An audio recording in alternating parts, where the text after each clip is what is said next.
Hadirin pemirsa dan pendengar, kembali lagi pada debat publik putaran pertama pasangan calon bupati dan calon wakil bupati Kabupaten Yahukimo dengan tema Reformasi Birokrasi dan Pelayanan Publik menuju Masyarakat Yahukimo yang Sejahtera. Dalam segmen ini adalah segmen penajaman visi dan misi serta pendalaman materi.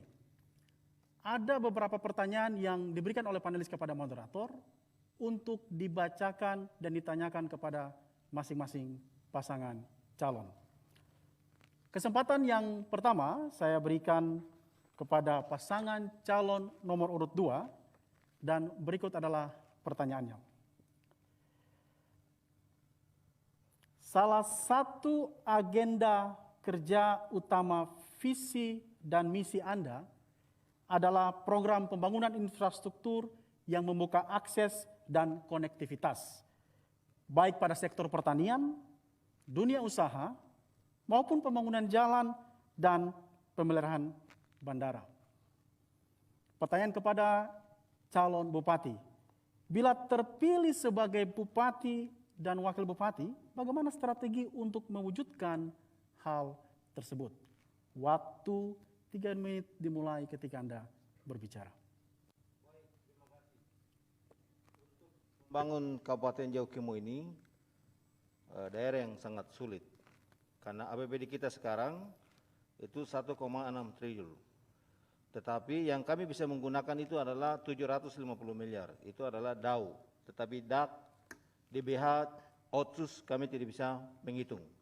Karena itu kami sudah membuat ada 5 rute jalan infrastruktur yang bersama-sama dengan DPR. Saya pikir sudah berjalan, yaitu di Herawe ke Subaham, Yomate ke Anggruk, kemudian Suru-Suru Silimo, kemudian Bepera ke Buruto ke Bepera, lalu DKI ke Kimyal. Di sini menjadi persoalannya adalah kita sudah punya rancangan APBD kita, tetapi APBD kita tidak cukup. Kenapa? ASN kita adalah 2.500. Lalu kami sudah kasih naik insentif lebih tinggi di Papua, itu ada di Yahukimo. Kenapa kita kasih naik insentif lebih tinggi? Karena 80% kita terakomodir dengan orang asli Papua. Tetapi dalam birokrasi kita bukan hanya untuk terakomodir saja, tapi kita tetap memperhatikan di Undang-Undang Nomor 5 Tahun 2014 tentang Aparatur Sipil Negara.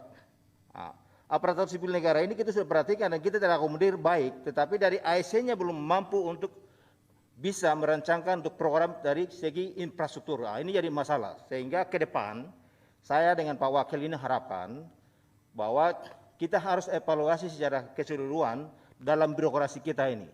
Apakah mereka yang mampu kerja, itu yang kita harus menempatkan agar mereka bisa membantu program visi misi pemerintah daerah. Dalam hal ini Yahukimo Bangkit, Mandiri dan Sejahtera. Ini menjadi fokus utama. Kenapa harus ini terjadi? Kita terkendala dengan anggaran kita juga.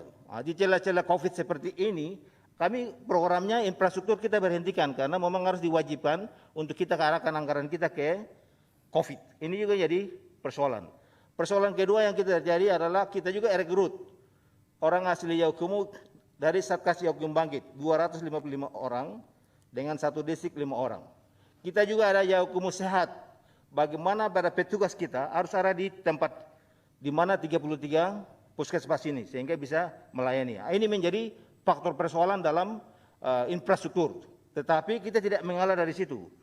Ke depan saya bersama dengan Pak Wakil dari 5 rute jalan ini paling minimal kami siapkan anggaran kita itu 30 miliar dari DAU. Kalau kita harapkan ke DAK itu tidak bisa karena banyak persyaratan-persyaratan yang belum bisa selesaikan. Ya, terutama sekarang ini adalah kita pengisian di Krishna. Programnya kita ajukan, tetapi dari pusat mereka tidak mau mampu untuk terakomodir. Terima kasih, waktu Anda telah selesai. Kita berikan close kepada pasangan calon nomor 2 yang telah menjawab pertanyaan yang diberikan. Berikutnya saya mempersilakan kepada pasangan calon nomor 1 kepada calon bupati. Dalam visi dan misi Anda berkaitan dengan program kebijakan khusus pembangunan Kabupaten Yahukimo, yaitu bebas biaya pendidikan bagi siswa asli Papua dari SD sampai SMA serta menerima dan mengirim membiayai anak asli Yahukimo ke sekolah penerbangan dan kedokteran. Bila Bapak terpilih sebagai bupati dan wakil bupati, bagaimana cara konkret untuk mewujudkan misi tersebut? Waktu 3 menit dimulai ketika Anda berbicara. Terima kasih. Untuk pendidikan Kabupaten Yahukimo, kami pastikan bahwa anak-anak sedang sekolah dalam keadaan yang baik.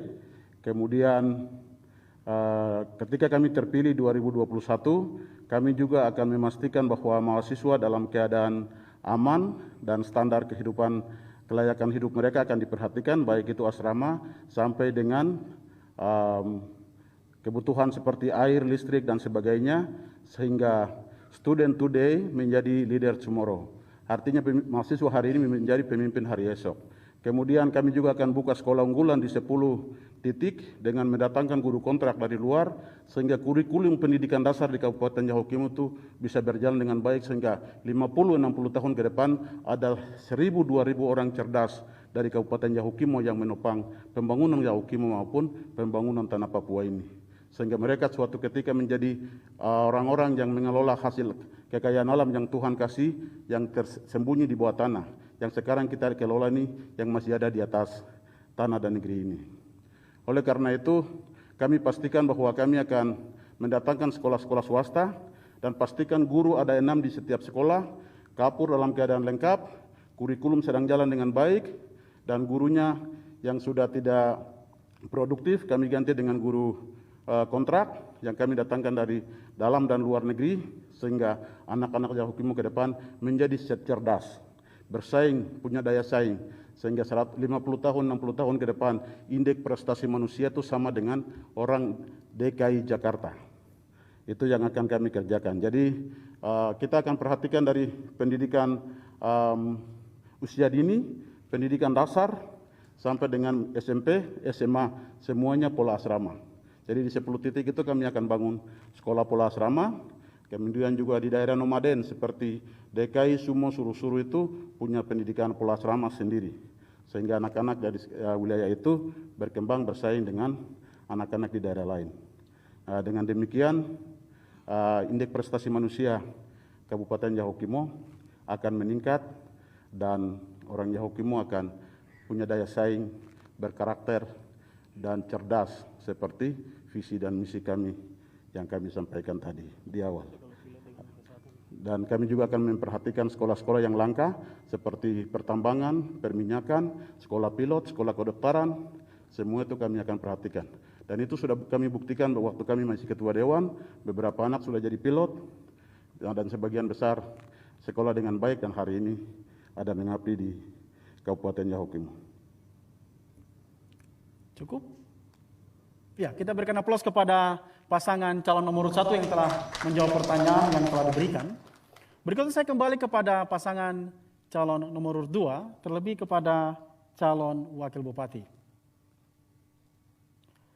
Dalam visi dan misi Anda berdua, yaitu mewujudkan Yahukimo lebih sehat dengan membangun fasilitas kesehatan, memperluas akses kesehatan bagi masyarakat, serta memperkuat sistem kesehatan bagi masyarakat. Bila terpilih sebagai bupati dan wakil bupati, contoh nyata apa yang akan Anda lakukan untuk memperluas akses kesehatan dan sistem kesehatan yang dimaksudkan? Waktu 3 menit dimulai ketika Anda berbicara. Shalom, salam sejahtera buat kita semua. Terima kasih banyak. Saya menyampaikan secara khusus kepada masyarakat Kabupaten Yahukimo yang sedang nonton dari rumah, bahwa hari ini kami secara resmi menyampaikan visi misi kami. Nah, oleh sebab itu, periode pertama masyarakat Yahukimo percayakan kami pemimpin. Jadi Bapak Bupati dengan saya sebagai wakil bupati. Dan kami waktu itu sorotan di bawah moto adalah Yahukimo bangkit, mandiri, dan sejahtera. Kenapa kami angkat 3 fase, yaitu adalah pertama bangkit. Bangkit bukan dari kuburan, bukan dari tempat tidur. Tetapi bagaimana orang Yahukimo itu bangkit buat sesuatu untuk memajukan daerah kami. Terus yang kedua, mandiri. mandiri itu tidak memaksakan oleh siapapun. Kami mandiri dan sesudah itu terakhir sejahtera untuk mensejahterakan rakyat kami, terus dan juga kami memperlihatkan atau visi misi kami yang siapkan. Tapi tadi kami sudah Pak Bupati sudah sampaikan, kami menambah lagi Yahokimu rumah kita bersama. Kenapa sampai Yahokimu itu rumah kita bersama? Karena kami 51 distrik, 518 kampung, 12 suku yang berbeda, dan itu Pak calon bupati dengan saya anggap itu kekayaan kami. Itu membuat di dalam visi misi yang disampaikan oleh Bapak Bupati tadi bahwa itu penglihatan kami akan terwujud. Itu penglihatan kami. Kenapa saya sampaikan penglihatan kami? Karena wilayah Yahokimu yang luas 17.152 km persegi ini kami tidak cukup dalam 5 tahun. Oleh sebab itu, apa yang ditanyakan oleh panelis tadi bahwa untuk menyangkut kesehatan, lebih mendorong adalah kami kesejahteraan. Kesejahteraan itu mulai dari ekonomi produktif dan kreatif. Kenapa kami sampaikan ekonomi produktif dan kreatif? Karena masyarakat kami kehidupannya dari pedesaan menuju ke kota secara sosiologis mengalir, tidak punya keterampilan, tidak punya pendidikan, tetapi mereka mau ingin kehidupan ke kota untuk gabung dengan orang pelaku-pelaku ekonomi, sehingga mereka mengalir ke kota, sehingga kami kenapa angkat ekonomi kreatif dan ekonomi produktif. Kalau ekonomi kreatif dan ekonomi produktif, kami pikir supaya masyarakat kami tadinya kehidupan sederhana menjadi kompleks di dalam itu. Karena kehidupan masyarakat kami selama ini adalah acuh dan tak acuh, artinya kaku. Sehingga kenapa sampai kami angkat ekonomi kreatif dan produktif ini supaya masyarakat kehidupan. Terima kasih, waktu Anda telah selesai. Kita berikan aplaus kepada pasangan calon nomor 2 yang telah menjawab pertanyaan yang diberikan. Berikutnya kepada pasangan calon nomor 1, kepada calon wakil bupati. Berdasarkan program prioritas kesehatan dalam misi Anda, kondisi Yahukimo saat ini masih membutuhkan tenaga dokter, perawat, dan fasilitas kesehatan di 517 kampung dan 51 distrik. Bila terpilih, bagaimana strategi Anda untuk meningkatkan jumlah tenaga dokter dan perawat serta fasilitas kesehatan yang merata di seluruh kampung yang ada di Yahukimo? Waktu 3 menit dimulai ketika Anda berbicara. Baik, shalom para pemirsa di rumah dan para hadirin dan juga masyarakat Yahukimo yang nonton hari ini. Terutama program prioritas kami, salah satunya adalah program kesehatan. Dan memang hari ini di Kabupaten Yahukimo menjadi persoalan utama adalah kesehatan dan pendidikan. Tetapi untuk kesehatan, hari ini karena di 51 distrik, 63 pustu dan 33 puskesmas dan 1 rumah sakit, memang fasilitasnya sangat minim. Karena itu ketika saya dan calon bupati terpilih, maka pertama yang kami lakukan adalah membenahi fasilitas pendukung. Yang kedua adalah kami akan memastikan sumber daya manusia SDM, terutama para dokter dan dokter spesialis, bahkan juga tenaga medis kami akan hadirkan supaya kesehatan Yahukimo 5 tahun ke depan akan menjadi lebih baik. Lalu kami juga akan kerjasama dengan Universitas Cendrawasih supaya ada kelas khusus untuk menghadirkan tenaga medis di Kabupaten Yahukimo. Karena hari ini kami keterbatasan sumber daya manusia, khususnya tenaga medis, sehingga banyak puskesmas pustu yang telah dibangun tidak berjalan, yang ada juga belum maksimal. Karena itu ketika kalau masyarakat Yahukimo mempercayakan kami 5 tahun ke depan, maka kami juga akan memprioritaskan sumber daya manusia supaya dengan sumber daya manusia yang handal, pasti pelayanan kesehatan akan lebih baik. Lalu yang berikut adalah khusus untuk rumah sakit DKI. Ke depan kami akan merubah yang hari ini tipe B, kami akan membangun menjadi rumah sakit bertaraf internasional supaya itu menjadi tolak ukur untuk di ibu kota DKI Yahukumo, karena Yahukumo hari ini daerah yang panas dan orang-orangnya dari gunung ke lembah itu, dan daerah itu adalah rawan malaria. Karena itu kami benahi pertama pembangunan rumah sakitnya, kemudian datangkan dokter-dokter spesialis dengan pembiayaan, karena kami pikir uang 1,6 triliun itu cukup. Ketika kita kalau mau fokus dan kami membangun dengan hati, pasti akan terlayani dengan baik untuk masyarakat Yahukumo ke depan. Lalu yang berikut, kami juga akan prioritaskan anak-anak asli Yahukumo akan sekolahkan keluar, terutama untuk dokter. Nah, sehingga mereka akan kembali, kami akan tempatkan di puskesmas-puskesmas yang ada di Terima kasih, waktu Anda telah selesai. Kita berikan aplaus kepada pasangan calon nomor 1 yang telah menjawab pertanyaan. Berikutnya saya kembali lagi kepada pasangan calon nomor 2, kepada calon bupati. Berikut adalah pertanyaannya. Kaitan dengan visi dan misi Anda, khususnya tentang program Yahukumo Cerdas. Data BPS Papua menunjukkan bahwa partisipasi kasar sebesar 20,85% dan angka partisipasi masyarakat sebesar 12,33% dalam bidang pendidikan dasar sampai menengah.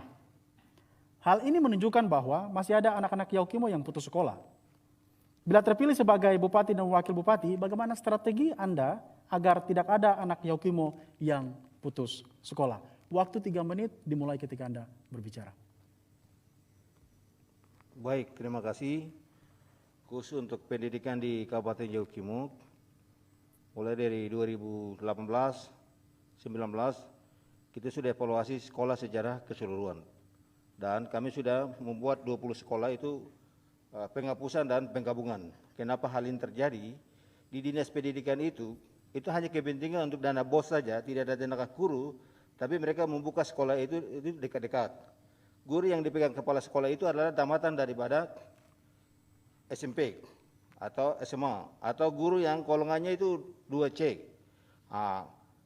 Tetapi anggarannya tetap berjalan. Ini menjadi persoalan, sehingga saya sudah minta kepada Dinas Pendidikan untuk paling minimal kita harus penghapusan dan penggabungan. Di Yahukumo sendiri sekarang SD kita adalah 170, baru kita sudah ada penggabungan dan penghapusan sekarang 150 SD. Masih kurangi lagi.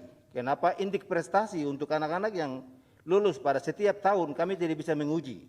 Karena kenapa tidak bisa menguji? Guru-guru kita ada di kota dan saat ujian saja mereka pergi di sekolah. Sehingga kami pemerintah tidak bisa menguji lagi untuk tahun berjalan berapa banyak orang yang selesai di SD, anak-anaknya SD, terus masuk ke SMP berapa, dari SMP ke SMA berapa, dari SMA ke perguruan tinggi berapa, lalu dari perguruan tinggi yang selesai ini, itu berapa banyak orangnya kami belum bisa pastikan. Kenapa? Tim kami sudah survei secara seluruh Indonesia, bahwa mau se-Yahukumo itu ada 5.000 orang, tapi ternyata bukan 5.000, 2.500 saja. Di Jakarta ada yang sekolah di Serum, di atasnya ada kampus begitu. Di Sumatera ada bilang bahwa namanya ada di Papua, tapi ada di sana untuk kepentingan bantuan studi akhir. Ini menjadi persoalan, sehingga ke depan saya bersama dengan Pak Wakil, kami benahi dalam infrastruktur di STM kita, terutama di guru-guru. Ini harus benahi betul-betul. Kemudian di sekolah. Ya, sekolah ini juga kita sudah bangun, tapi tidak ada guru-guru ada di situ. Kita juga mau ajak kepada adik-adik yang sudah selesai dari Sariana ini. Itu tidak boleh media di media sosial, tapi turun sama-sama dan kita pastikan bahwa orang Papua atau Yahukumo yang belajarnya yang ini yang usia lanjut, yang ini yang akan dilanjutkan itu akan kami memastikan. Untuk memastikan ini memang waktunya panjang dan membutuhkan biaya yang besar. Karena itu saya dengan Pak Wakil harapan APBD 2021 ini kita bisa siapkan APBD untuk ajak kepada adik-adik mahasiswa yang sudah selesai menjadi relawan untuk turun di sekolah-sekolah dan dipastikan betul bahwa berapa banyak guru ada di situ. Kemudian dari SD kelas 1 sampai dengan 4 itu sudah baca atau tidak. Ini menjadi penting, sehingga kami juga akan memastikan di tahun 2021 ini apabila saya bersama dengan Pak Wakil ini pilih untuk lanjutkan jilid 2, kami pastikan untuk STM Yahukumo sehingga indeks prestasi setiap tahun itu kami bisa pastikan secara sungguh-sungguh. Terima kasih. Kita berikan aplaus kepada pasangan calon nomor 2 yang telah menjawab pertanyaan yang diberikan. Berikutnya saya berikan kesempatan kepada pasangan calon nomor 1, khususnya kepada calon bupati.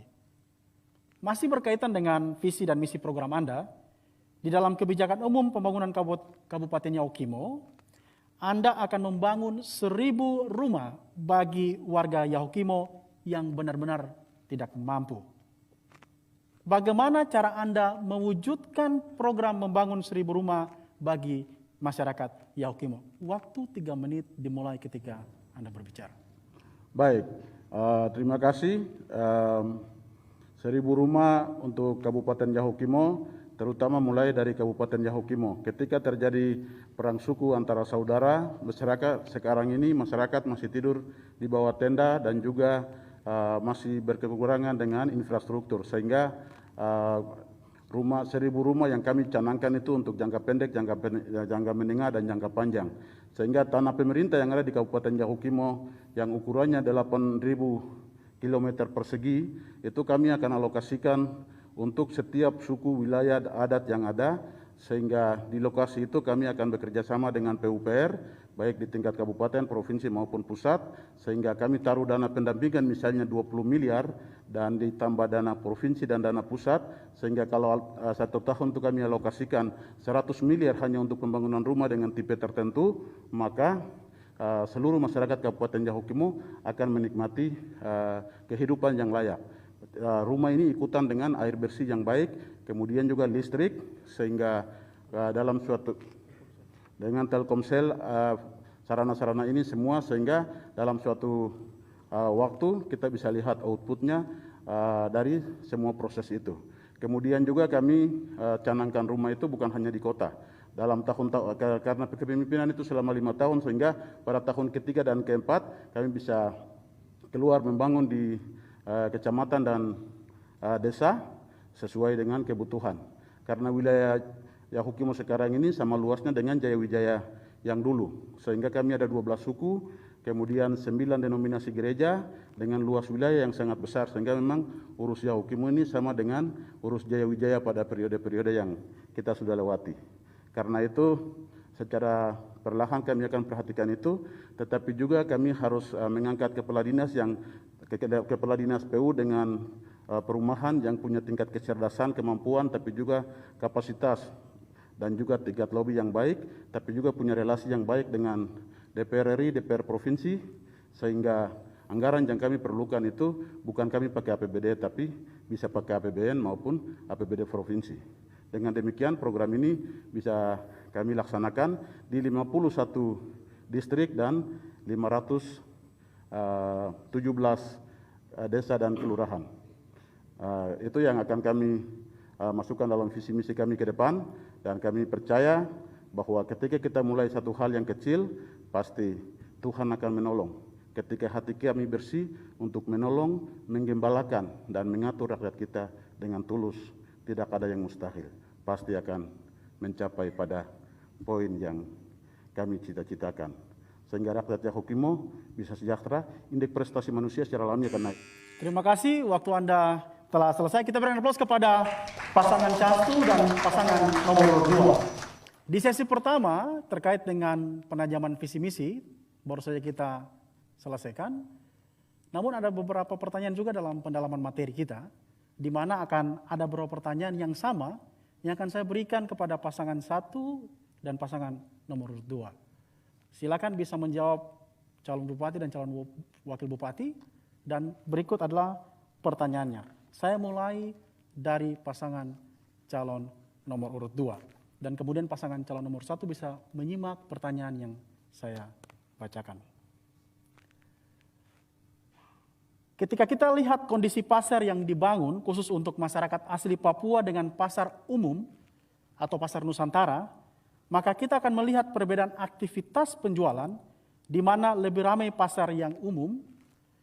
Hal ini menunjukkan bahwa ada masalah dengan cara pandang pemerintah dalam membuat kebijakan yang tidak tepat sasaran atau sesuai kebutuhan utama masyarakat asli Yahukimo. Bila terpilih sebagai bupati dan wakil bupati, bagaimana solusi dan strategi Anda untuk menyelesaikan permasalahan tersebut? Waktu 3 menit dimulai ketika Anda bicara. Baik, kebijakan bagi orang asli Yahukimo, terutama mama-mama. Kami punya program waktu itu, kami membedakan itu ruko yang ada di DKI kota. Itu kami punya program waktu tahun 2016 dan 2017 itu kami buat, karena di situ masyarakat ada jual pinang, di situ ada masyarakat jual sama-sama dengan bakar batu, ubi dan sayur, dan di situ juga masyarakat ada jual sembako. Sehingga kami punya program tahun 2016 dan 2017 itu kami membedakan tempat jual pinangnya itu tersendiri, terus tempat jual masakan bakar batu ubi juga tersendiri, terus sayur-sayur juga tersendiri. Dan kami waktu itu sudah lakukan, tetapi saya tidak tahu itu DPR mereka menolak. Karena kami anggap, karena begitu mereka jual sama-sama, itu kelihatannya kotor dan jorok. Sehingga kami punya program, kenapa sampai jual pinangnya kami taruh di pinggir talut, supaya begitu makan pinang, itu buang ludahnya harus ada di talut, atau di air, atau di sungai. Supaya kebersihannya terkelihatan. Tetapi kami ubah lagi, sehingga kami kasih modal. Mereka yang punya skill, mereka yang ingin, mereka tidak punya keterampilan tapi keinginannya keras, sehingga kami kasih modal anak pribumi supaya beberapa kali kami kasih modal sekitar 30 juta, ada yang 20 juta, ada yang 50 juta. Dan itu sudah terwujud, mereka tidak lebih besar tapi kaki 5. Itu sudah kiri kanan, perempatan, pertigaan, itu semua rata-rata ada kaki 5. Mereka buka kios usaha masing-masing. Nah, di sini kami melihat bahwa ada keinginan mereka mau saingi dengan teman-teman non Papua yang mereka laksanakan ekonomi atau perdagangan di sana, tetapi ada keinginan. Keinginan ini tidak didorong oleh modal, sehingga kami sediakan modal.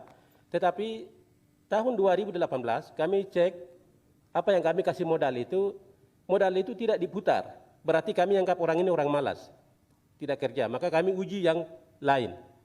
Supaya ekonomi mereka apa yang tadi sampaikan bahwa sederhana itu menjadi kompleks. Supaya pemasukan uang ini juga mereka membiayai anak-anak sekolah yang sekolah di luar negeri maupun kota studi lain di Indonesia. Oleh sebab itu dalam 2 tahun terakhir sedikit berhasil, tetapi dan juga masyarakat banyak kumpul satu tempat dalam usaha itu. Mereka menghabiskan hasil daripada kios yang masuk ini. Ini kebiasaan buruk dan kami menilai memang itu kami harus dihapuskan. Sehingga masuk 2018 dan 2019. Terima kasih, waktu Anda telah selesai. Berikutnya saya berikan kepada pasangan nomor urut 1 dengan pertanyaan yang sama. Waktu 3 menit dimulai ketika Anda berbicara.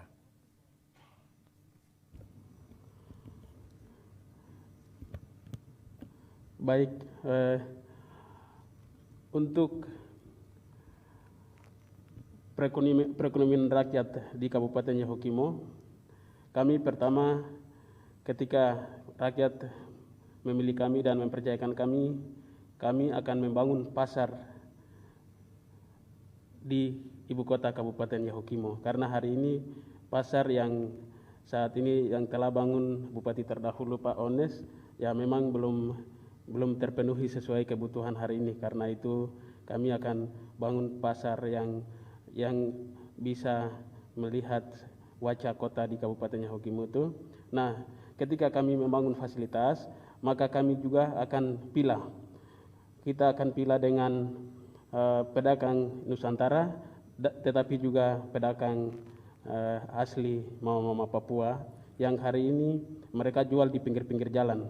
Yang hari ini mereka jual kena hujan, kena panas itu, kami akan usahakan mereka punya tempatnya nyaman. Nah, sehingga bahan lokal yang hari ini mereka punya ubi-ubian, sayur yang jual di jalan-jalan ini, kami akan tempatkan tempat yang layak.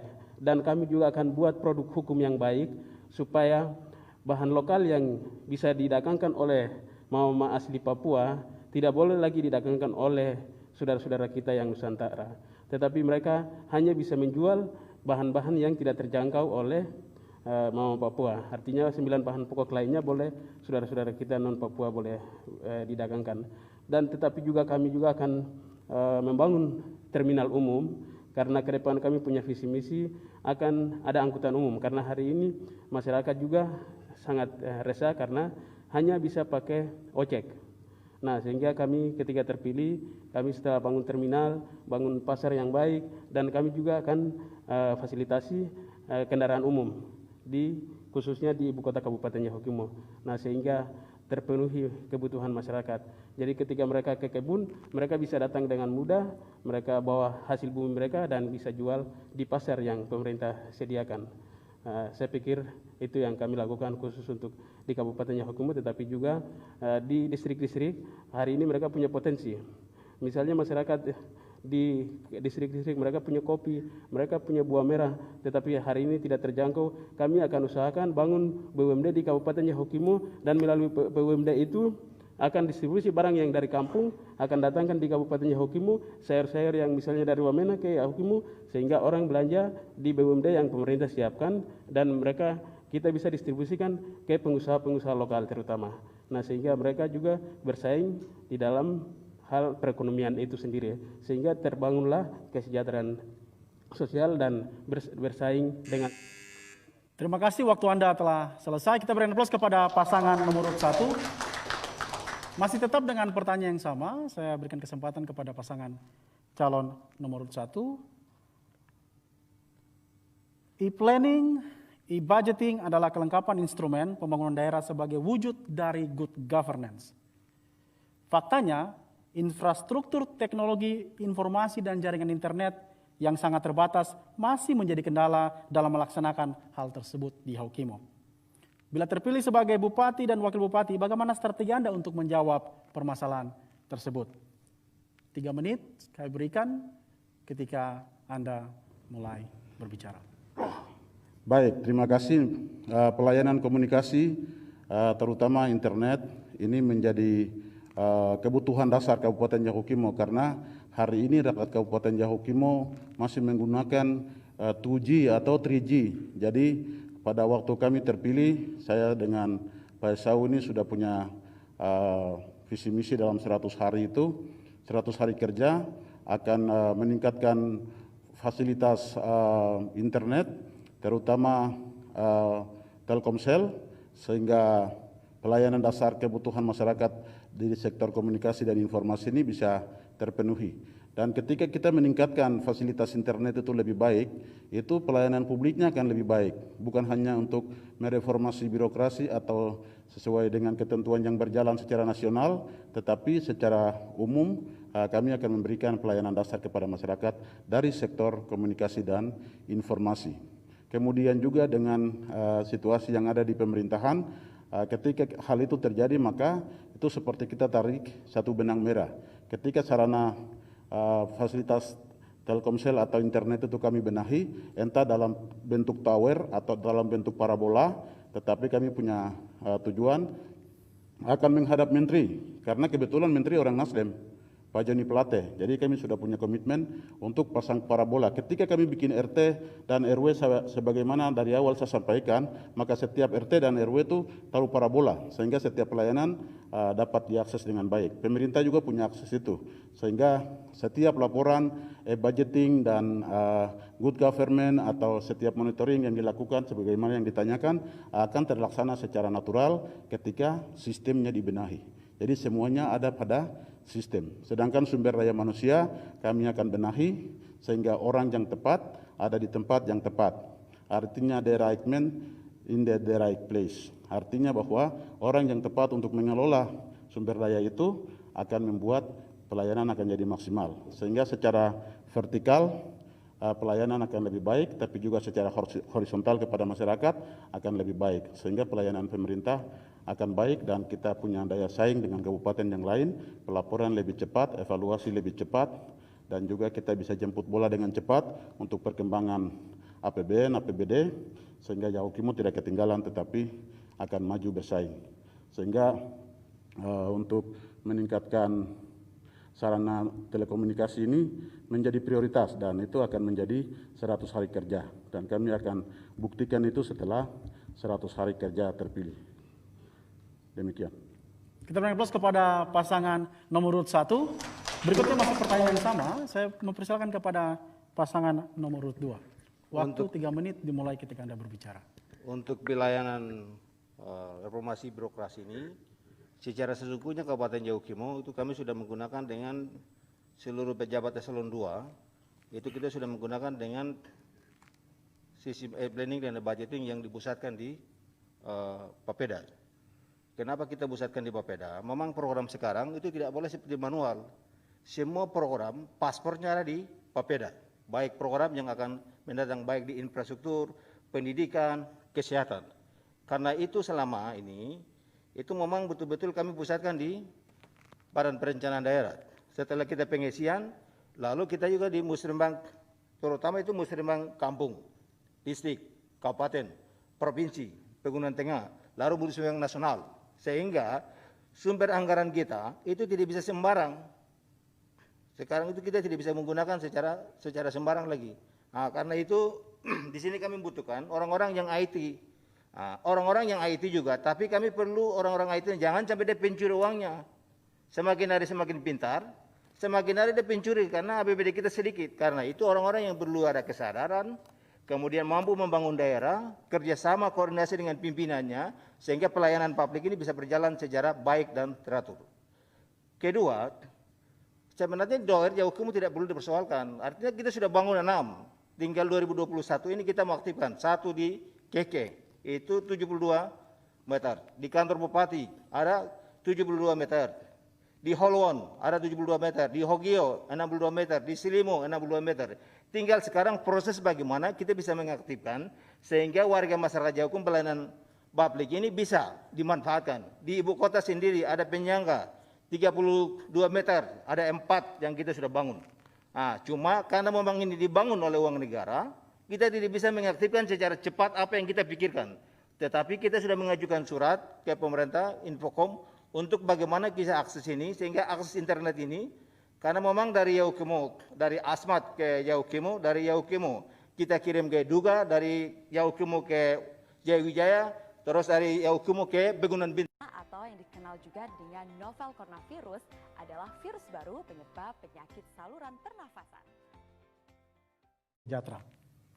Kita masuk pada segmen debat di antara para calon. Pada segmen ini, masing-masing pasangan calon akan memberikan pertanyaan, menjawab, dan kemudian ditanggapi oleh pasangan calon yang memberikan pertanyaan. Waktu bertanya 1 menit, waktu menjawab 2 menit, dan waktu menanggapi hanya 1 menit. Kesempatan pertama saya mempersilakan kepada pasangan calon nomor urut 1 untuk memberikan pertanyaan yang telah disiapkan. Baik, APBD Kabupaten Yahukimo terdiri dari DAU 700 miliar, DAK, DDL, dan pendapatan asli daerah. Tadi pasangan nomor urut 1 katakan bahwa dana itu habis sehingga belum bisa memberikan pelayanan secara maksimal, dan juga dana itu terserap juga lebih banyak ke COVID. Sebahaya apa COVID di Kabupaten Yahukimo sehingga saudara berdua sebagai incumbent bisa mengeluarkan dana yang cukup besar. Sementara grafik yang kita ikuti di Papua ini untuk Kabupaten Yahukimo itu masih hijau, atau artinya tingkat angka kematiannya tidak ada dan juga tidak ada peningkatan. Sehingga apa yang menjadi dasar pemikiran dan bisa menyerap dana lebih besar di sektor itu sehingga pelayanan sektor lain jadi korban. Terima kasih. Waktu untuk menjawab silakan pasangan calon nomor urut 2. Waktu hanya 2 menit. Baik, terima kasih. Jadi COVID ini kan secara mendunia, bukan di Yahukimo saja. Karena itu dari pemerintah pusat, APBD kita kan hanya 750 miliar DAU. Kalau DAK, Otsus, DBA itu kita tidak bisa, karena itu program yang memang betul-betul tidak boleh korek dari daerah kita. Sehingga yang saya hitung kategorikannya 750 miliar saja. Saat COVID, kenapa kita siapkan anggaran dari daerah itu 70 miliar, kami sudah publikasikan di media. Sehingga masyarakat Yahukimo itu bisa baca dengan kategori kesehatan sekian, kemudian bantuan sosial ke mahasiswa sekian, ke tunai ke masyarakat sekian, sehingga seluruh masyarakat di Papua ini baca dan lihat. Lalu kenapa kami harus anggaran COVID ini? COVID ini bukan kita sembarang, karena ada terbitkan dengan peraturan bupati yang menunjuk kepada pihak-pihak ketiga yang bisa datangkan 9 bahan pokok, kemudian alat-alat alkes, kemudian kita kasih honor kepada petugas COVID di kabupaten. Kalau kita tidak kasih honor, orang tidak bisa kerja, ini jadi masalah. Sehingga anggaran ini kita sudah peruntukkan secara transparan, terbuka, dan kita sudah sampaikan ke media sosial. Sehingga masyarakatnya Yahukimu bisa mengikuti secara seksama. Dalam APBD kita itu tidak ada namanya COVID, jadi kita tidak siapkan uang. Tetapi semua pos perjalanan, baik di DPR, Bupati, seluruhnya kami pangkas secara keseluruhan. Lalu kedua, di pemerintah pusat mereka potong lagi 80 miliar DAU. Ya, uang ini pemiliknya negara punya, bukan daerah punya. Ini menjadi persoalan. Sehingga untuk penggunaan di Yahukimu hanya 70 miliar saja. 70 miliar kami sudah buka secara transparan dan terbuka. Ini pun inspektor sudah turun. Semua pihak sudah turun ikut melihat dokumen-dokumen yang kita lengkapi.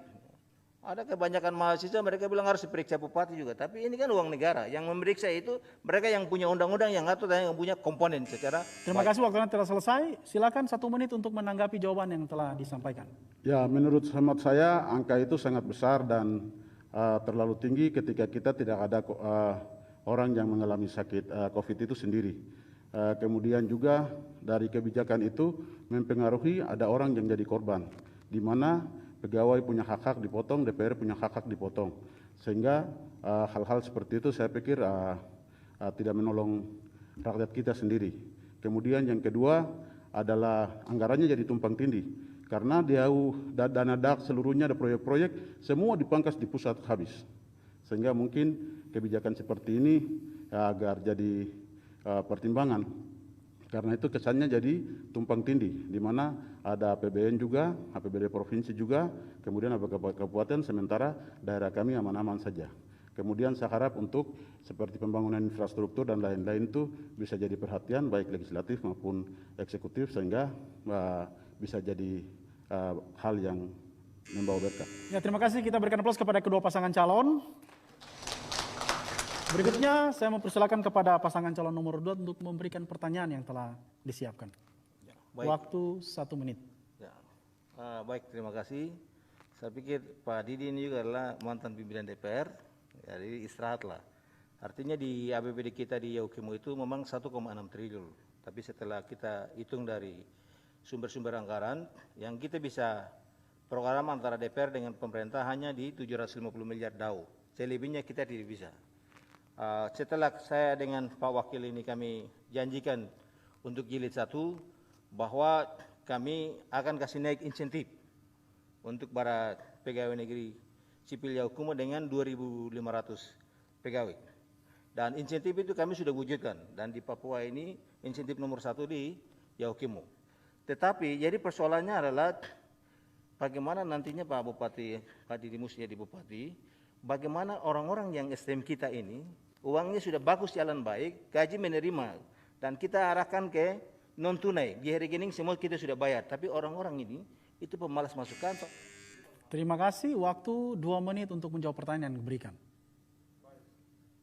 Pertanyaannya adalah bagaimana orang-orang yang malas ini supaya kantor itu bisa aktif dan budgeting itu bisa berjalan, pembayaran di rekening itu bisa jalan. Kalau kami 2 ini terpilih jadi bupati, sebenarnya kami akan merangkul seluruh pegawai negeri itu, memberikan motivasi. Karena manusia-manusia di Yahukimu hari ini membutuhkan perhatian, membutuhkan motivasi, membutuhkan pendampingan. Kemudian juga harus mengangkat kepala dinas yang cerdas, yang punya kemampuan akademiknya terukur, kemampuan organisatorisnya terukur, kemudian kerohaniannya baik, sehingga kepala-kepala dinas ini bisa memberikan pelayanan yang maksimal kepada masyarakat, sehingga kantor itu tidak akan kosong. Dan kami juga akan memberikan uang makan minum mereka.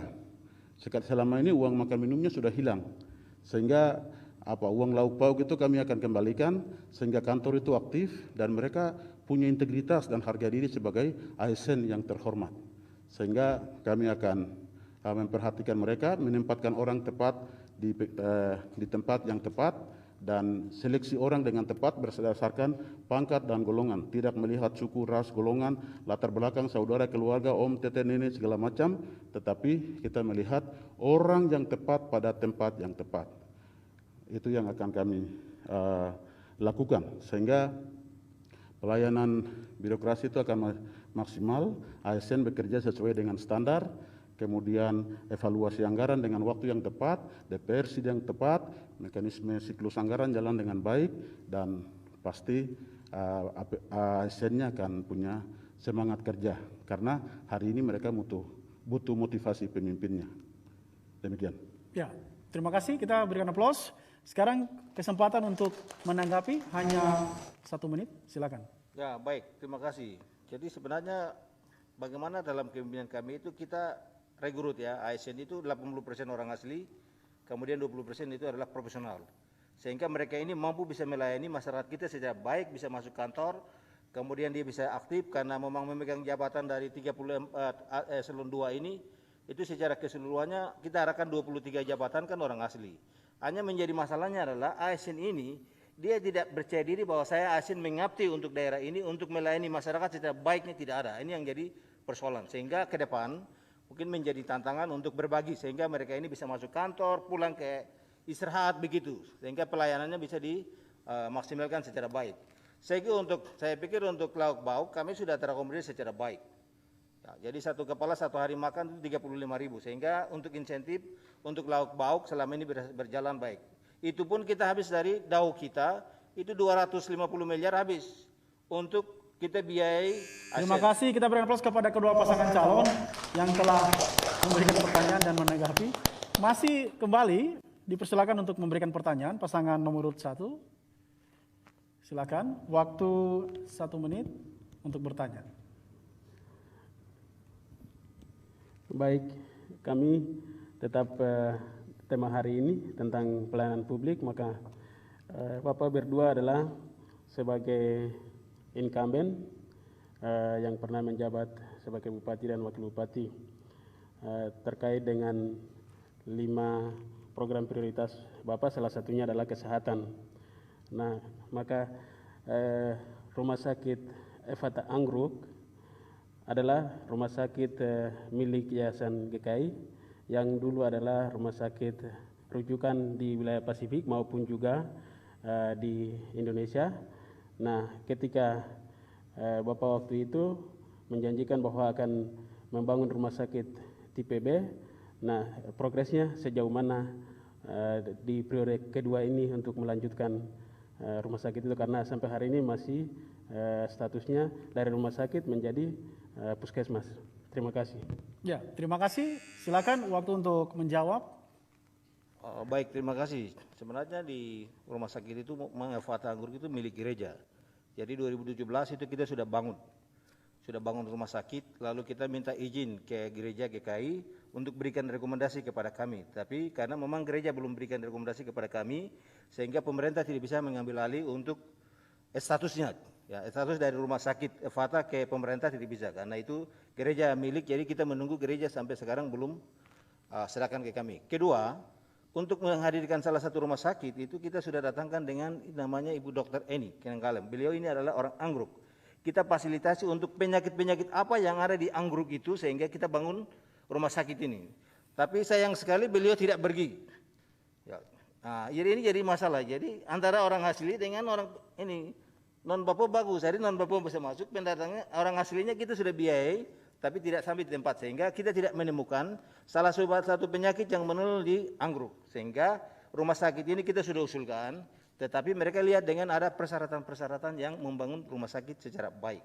Karena itu bukan kita janjikan, tapi kita sudah laksanakan. Cuma jadi persoalannya adalah pertama dari pihak gereja GKI di Tanah Papua untuk harus minta izin dan serahkan hasilnya, sehingga direktur yang kita tugaskan juga biaya APBD kita juga itu karena itu adalah anggaran negara, sehingga ini menjadi persoalan. Kedua, petugas kita yang kita datangkan ini adalah beliau ini orang asli di sana, bisa pakai dengan bahasa daerah, sakitnya apa, ini apa, sehingga kita bisa menemukan untuk penyakit-penyakit yang muncul di daerah di situ. Dua hal ini menjadi kelemahan sehingga kita tidak bisa lagi untuk bisa angkat direktur atau bisa jadikan menjadi rumah sakit. Nah, ini menjadi kendala sehingga ke depan kalau kami terpilih kembali lagi, kami akan rumah sakit itu dijadikan menjadi rumah sakit rujukan di wilayah bagian utara. Terima kasih. Terima kasih. Silakan waktu 1 menit untuk menanggapi jawaban yang telah diberikan.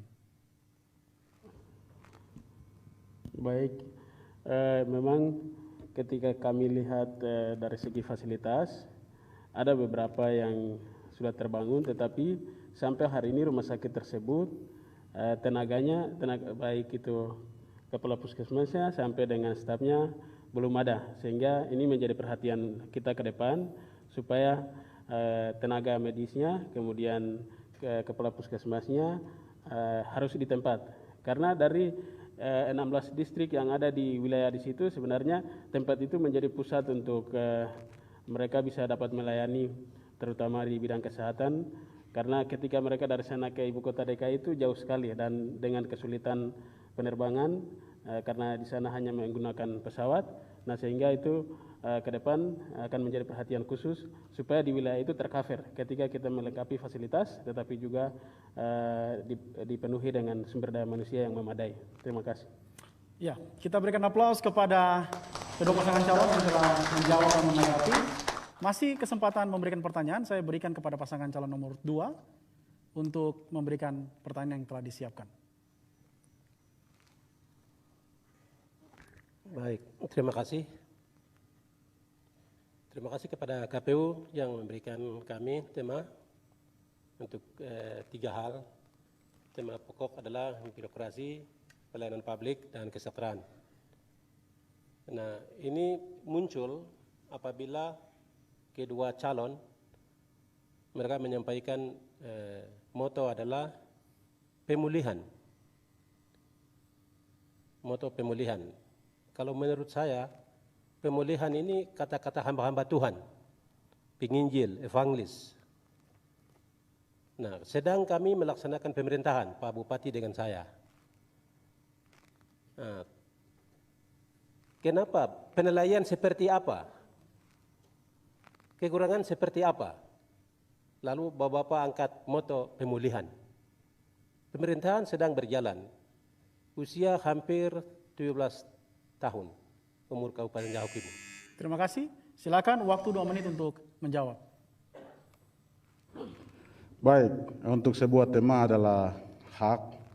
Siapapun bisa pakai tema apa saja, tapi bukan asal memilih tema, tapi sesuai dengan kondisi yang ada.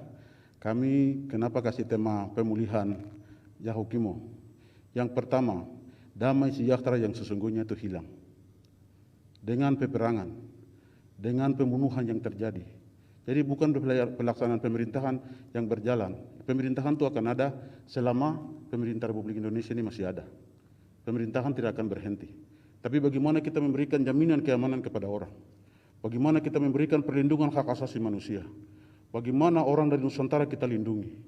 Bagaimana hukum dan keadilan kita tegakkan? Ini yang hilang. Sehingga ini harus dikembalikan. Hubungan dengan gereja sebagai mitra yang terdekat, ini pun menjadi terhambat.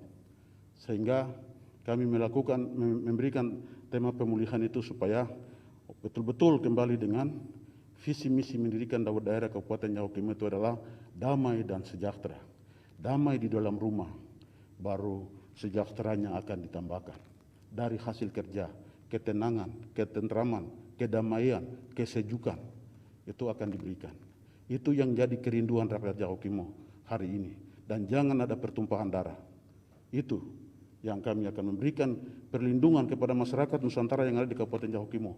Kerjasama dengan TNI dan Polri, memberikan keamanan, membawa orang ke pengadilan, supaya tidak ada orang satupun di dunia ini yang bisa menghabiskan nyawa manusia, kecuali Tuhan. Sehingga tema pemulihan yang kita pilih itu bukan asal-asalan, tapi kondisi real hari ini seperti itu. Sehingga gereja harus berbicara tentang suara kenabian. Kenapa umatnya seperti ini? Pemerintah harus memberikan perlindungan. LSM harus bicara. Begitu. Sehingga kita akan memberikan dampak. Terima kasih. Waktu 1 menit untuk menanggapi jawaban yang telah diberikan. Kalau begitu, 12 suku, 518 kampung, bahasa daerah yang berbeda-beda, kami angkat birokrasi kemarin, keterwakilan kesukuan ada semua. Tadi calon bupati menyampaikan 80%. Kenapa cengeng? Kenapa marah-marah? Tidak mau masuk kantor? Insentifnya tinggi. Diangkat juga anak pribumi semua. Masing-masing keterwakilan suku. Tapi sampai hari ini malas masuk kantor. Di dunia ini Tuhan, tuan dan hamba. Bapak Bupati sebagai tuan. Kepala dinas, kepala badan, kepala kantor sebagai hamba. Terima kasih, waktu Anda telah selesai. Kita berikan aplaus kepada kedua pasangan calon yang telah memberikan pertanyaan, kemudian menjawab dan menanggapi. Kita lihat bahwa jawaban-jawaban konstruktif, pertanyaan-pertanyaan konstruktif yang dibangun mengeksplor tema kita pada malam hari ini. Hadirin dan pemirsa, kita baru saja melihat debat di antara para calon. Kita akan masuk pada segmen yang berikutnya, yaitu closing statement, namun kita akan jeda setelah pariwara berikut ini. Hadirin pemirsa dan pendengar, kembali lagi pada debat publik putaran pertama pasangan Bupati dan Wakil Bupati Kabupaten Yahukimo tahun 2020. Pada segmen terakhir ini, kita akan melihat pernyataan penutup dari kedua pasangan calon. Waktu yang diberikan hanya 2 menit. Kesempatan pertama, saya berikan kepada pasangan calon nomor urut 2, Abok Busuk MA dan Julianus Heluka SH.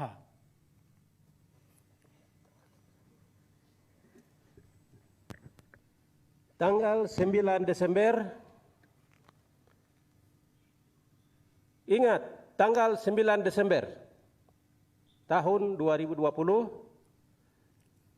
pilih nomor urut 2, Abok Busuk dan Julianus Heluka. Yahukimo, rumah kita bersama. Terima kasih. Masih ada tersisa 1 menit. Warga masyarakat suku Kimyal yang terdiri dari 51 distrik, 517 kampung, saya percaya bahwa dalam hatimu pasti akan memilih Abok dan Julianus. Pilihan kalian adalah pilihan yang tepat, jelas, sudah tahu apa yang kami kerja, dan kami akan lanjutkan untuk periode 2020-2025. Karena itu saya bersama dengan Pak Julianus pesan, kita adalah semua ini adalah anak-anak asli Yahukimo. Tapi pilihan yang tepat itu ada di nomor 2 untuk lanjutkan jilid 2. Terima kasih. Silakan, mungkin ditambahkan. Lebih khusus suku Ngalik dan Hubla. Terima kasih banyak Bapak-bapak, Ibu percayakan kami periode pertama. Dan hari ini kami maju kembali karena kami melihat tidak cukup 5 tahun yang kami lalui. Sehingga tanggal 9 Desember, persatuan, kekompakan, harga diri menjadi pemenangan utama bagi Abok dan Julianus. Terima kasih. Nakorwa, nakorwa, nakorwa, nakorwa.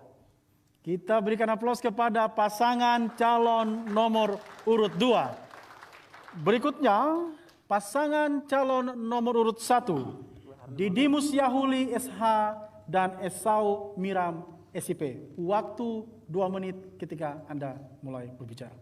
Saya Didimus Yahuli dan Esau Miram mengucapkan terima kasih dan rasa syukur kepada Tuhan sebab kasih setianya, berkat pertolongannya, sehingga dalam perjalanan panjang Tuhan telah kawal kami. Sehingga hari ini kami ada di mimbar yang terhormat ini, memberikan siapa kami dalam perjuangan ini. Yang baik telah kami sampaikan. Kamu ambil, masyarakat ambil yang baik, tapi yang kami sampaikan adalah ketulusan dari hati kami. Itu yang kami sampaikan, dan tanggal 9 jangan lupa coblos nomor urut 1. Kita juga ada tanggal 10, tanggal yang istimewa. Selamat Hari Pahlawan Nasional untuk negara Republik Indonesia, dan juga tanggal 10 adalah Hari Dies Natalis Universitas Cendrawasih, alma materku yang ke-58. Selamat Hari Dies Natalis Universitas Cendrawasih, dan juga besok kami akan merayakan hari ulang tahun Partai Nasdem. Tanpa Nasdem, kami dua tidak berdiri di sini. Tanpa Hanura, kami dua tidak berdiri di sini. Tanpa Perindo, kami dua tidak berdiri di sini. Tanpa Golkar, kami dua tidak berdiri di sini. Terima kasih untuk partai pendukung. Dan selamat ulang tahun untuk besok. Partai Nasdem yang ke-9. Maju terus dan Tuhan memberkati kita. Sekian dan terima kasih. Kita berikan aplaus kepada pasangan nomor urut 1. Inilah calon bupati dan wakil bupati Kabupaten Yahukimo. Mereka adalah putra-putra terbaik Yahukimo yang akan memimpin 5 tahun ke depan. Kita berikan aplaus lagi kepada kedua pasangan calon kita di malam hari ini. Hadirin dan pemirsa, bahkan pendengar, khususnya masyarakat Yahukimo, penyampaian closing statement ini sekaligus menutup debat putaran pertama kita pada malam hari ini. Semoga debat kandidat ini dapat memberikan informasi kepada masyarakat untuk menentukan pilihannya pada pemilu kada tanggal 9 Desember tahun 2020. Siapa calon yang akan memimpin kabupaten 5 tahun ke depan? Pilihannya ada di tangan Bapak Ibu, saudara-saudari masyarakat Kabupaten Yahukimo. Demikian seluruh rangkaian debat ini. Atas nama kerabat kerja yang bertugas, saya Jackson Yumame undur diri. Terima kasih dan sampai jumpa di debat kandidat berikutnya. Hadirin dimohon berdiri.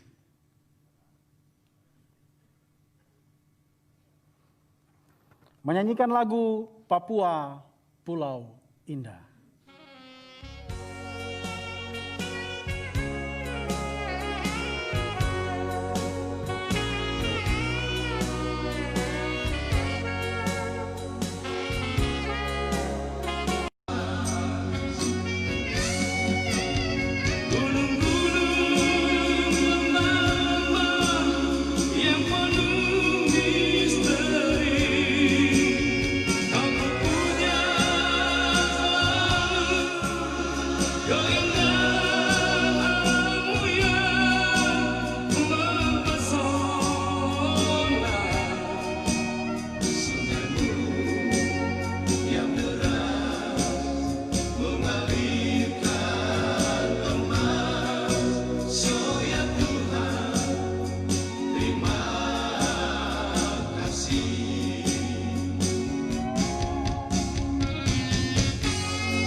Yang membisu selalu cendrawasih.